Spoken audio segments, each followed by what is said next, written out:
नमस्कार मित्रों, महादेव का फलित ज्योतिष शास्त्र में आपका स्वागत है। रोज की तरह फिर मैं लेकर आया हूं आज पुनः लाल किताब के अनुसार। आज हम चर्चा करेंगे भाग 1 के अंतर्गत तिगड्डे ग्रहों पर। अर्थात किसी भी जातक की जन्म कुंडली में 2 ग्रह से अधिक ग्रह मौजूद हो, कुंडली में किसी भी भाव में एक साथ तीनों ग्रहों की युति बनी हुई हो, तो उसका किस प्रकार से फल होगा, उसे बोलते हैं तिगड्डे ग्रह। तो तिगड्डे ग्रहों का फल किस प्रकार से होता है, इसी टॉपिक पर आज हम चर्चा करने जा रहे हैं। तो टॉपिक पर चर्चा करने से पहले मैं आपको बता देना चाहता हूँ, यदि आप मेरे चैनल पर नए दर्शक हो कृपया चैनल को सब्सक्राइब कर लीजिएगा, साथ में घंटी के बटन को जरूर दबा दीजिएगा, ताकि मैं जो भी नया वीडियो अपलोड कर उसका नोटिफिकेशन सबसे पहले आपके पास हो। खास करके आपसे निवेदन है, कृपया वीडियो को लाइक किया करो यार। आपका लाइक करने से कोई पैसा नहीं लगता है, बल्कि आपका लाइक करना मेरे लिए उत्साहवर्धन मनोबल बढ़ाने का काम करता है। तो इसलिए वीडियो को लाइक किया करें, साथ में शेयर कमेंट जरूर कर दीजिएगा। तो बढ़ते बिना समय गवाए फटाफट हमारे टॉपिक की ओर।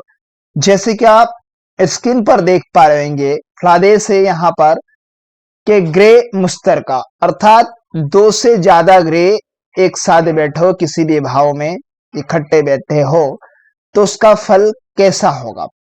तो यहाँ पर सबसे पहले बृहस्पति, सूरज, चंद्र, अर्थात देवताओं के गुरु बृहस्पति और सूर्य देवता और चंद्रमा, अगर ये तीनों इकट्ठे बैठे हो किसी भी घर में, तो कैसा फल होगा। तो उत्तम फल इकबाल मंदा होगा। कभी कभार ये भाव के अकॉर्डिंग ये मंदा फल भी देते हैं, लेकिन अगर तीनों प्लेनेट एक साथ बैठे हो किसी भी घर में, तो तीनों ग्रहों का फल एक साथ नहीं देखा जाएगा, बल्कि जिसकी महादशा में अंतरदशा है लाल किताब के अकॉर्डिंग, उसी का फल वहां पर देंगे।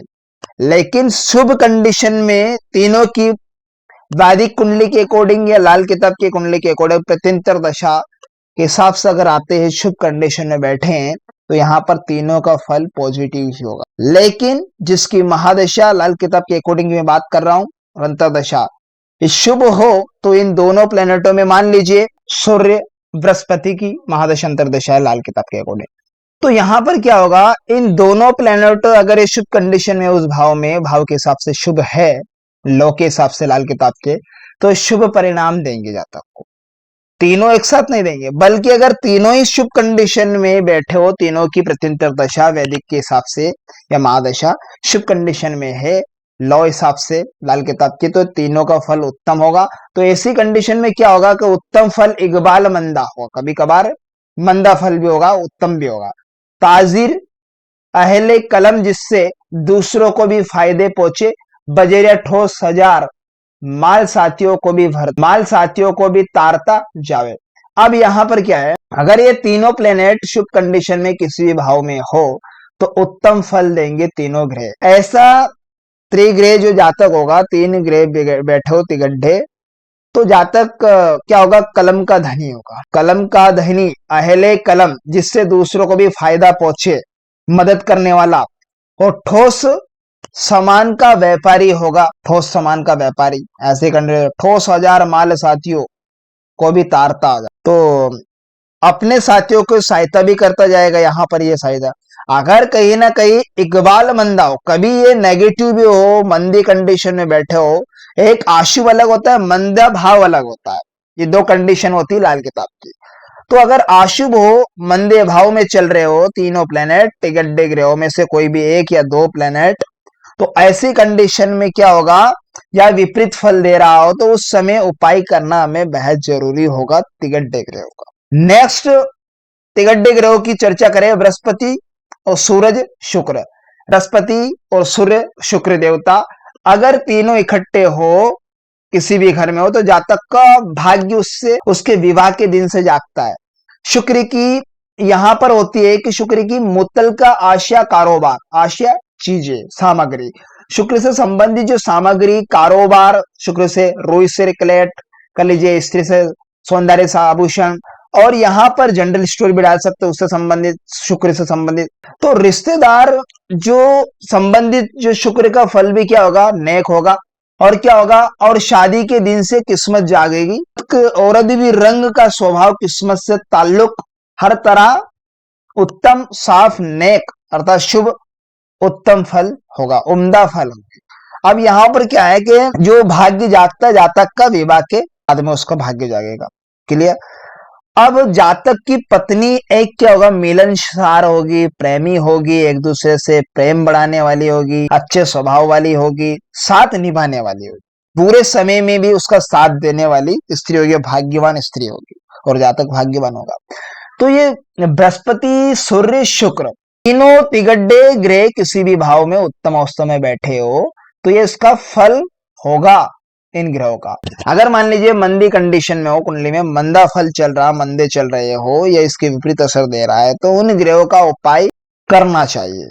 ठीक है, तो यहाँ पर जो ग्रह मंदा होगा, ज्यादा नेगेटिव है, उसी का हमें उपाय करना बेहद जरूरी होगा। लेकिन ध्यान रहे, लाल किताब लौकिक का हिसाब से ये सही शुभ अशुभ होना निर्धारित कर ले, तय कर ले, पहले बारीकी से कुंडली एनालाइज कर लीजिएगा किस ग्रह का हमें उपाय करना बेहद जरूरी होगा। नेक्स्ट, अब यहाँ पर हम देखेंगे प्लेनेट की कि बृहस्पति, सूरज, मंगल। अगर बृहस्पति के साथ में सूरज, मंगल, अन्य दो ग्रह और बैठे हो, सूर्य देवता मान लीजिए, सूर्य देवता, मंगल देवता, तो इनका फल क्या होगा। यहाँ पर है बृहस्पति शेर बब्बर, सूरज होगा नर शेर, मंगल चीते की भांति मिलता जुलता जो शेर बहादुर की भांति। तीनों ही जो प्लेनेट है ना, नर ग्रहों के शेरों के टोला, एक समूह, एक जगह पर इकट्ठे हो, आमतौर पर बैठे हो। दो शेर तो इकट्ठे एक जगह रह नहीं सकते, मगर अब क्या होगा, अब एक ऐसा टेवा, एक ऐसी कुंडली होगी कि जिसमें तीनों ही या ग्रह इकट्ठे बैठ जाए, किसी भी भाव में बैठे हो, तो वहां पर शख्स ऐसा होगा, वह व्यक्ति ऐसा होगा जिसके साये के नीचे तीन शेर इकट्ठे बैठे, जिसके छत के नीचे बैठकर गुजारा कर सके।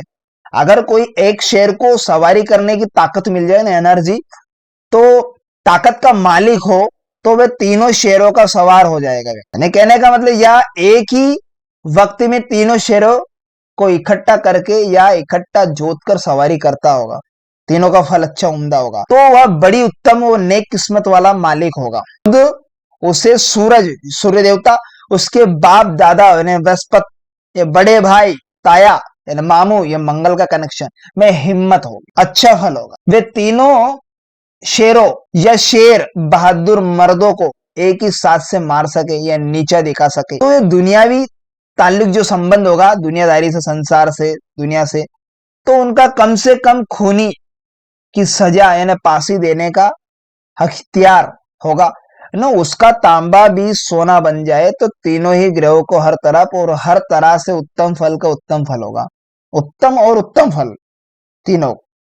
और तीनों ही ग्रहों में बृहस्पति, सूरज, मंगल के लिए हर एक अकेले बैठे हुए घर के मुताबिक दिया हुआ मुबारक फल होगा। हर एक ग्रह बैठे हुए जिस भाव में बैठे, योगाभ्यास का मालिक होगा व्यक्ति, सूरज, बृहस्पति, मंगल नंबर 8 में भी होगा, तो कंडीशन ये होगा।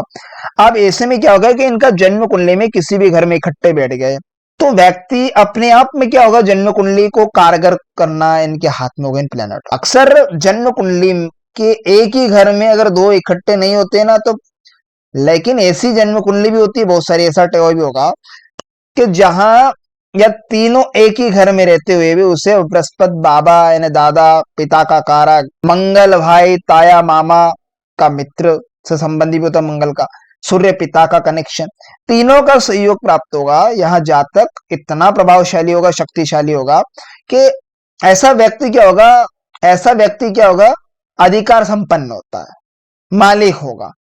यानी तीनों ग्रहों का जो प्रभाव होगा ना, अलग अलग अपने स्थानों, अपने अपने घरों के मुताबिक होगा, जिस भाव में जैसा बैठेगा। अगर ये तीनों इकट्ठे घर में बैठ भी जाए तो जातक एक योगी बनता है। और सूर्य, बृहस्पति नंबर 8 में, अगर जिस तरह से, अगर ये जिस भाव में बैठे, जिस घर में बैठे, अगर मंदी कंडीशन में तो फल विपरीत हो, तो उसका उपाय करना हमें बेहद जरूरी होगा। तो इस प्रकार से आज का टॉपिक में हमने तिगड्डे ग्रहों पर चर्चा की, अर्थात दो से ज्यादा ग्रह किसी भी भाव में बैठे हो तो इनका किस प्रकार से फल होगा। तो आज भाग 1 में लाल किताब के अनुसार दो से ज्यादा ग्रह पर हमने चर्चा किया था, तिगड्डे ग्रह पर। नेक्स्ट पार्ट नंबर 2 में भी हम पुनः इस तरह का ग्रह पर ही हम चर्चा करें, दो से ज्यादा अधिक ग्रह पर। तो पार्ट नंबर 2 में तो बृहस्पति, सूर्य, बुध का टॉपिक पर हम चर्चा करेंगे नेक्स्ट पार्ट में। तो आशा करता हूँ आज का टॉपिक आपको बेहद इंटरेस्टिंग समझ में आएगा। तो मिलते हैं किसी नेक्स्ट वीडियो में, तब तक के लिए आप मुझे दीजिएगा इजाजत। नमस्कार मित्रों।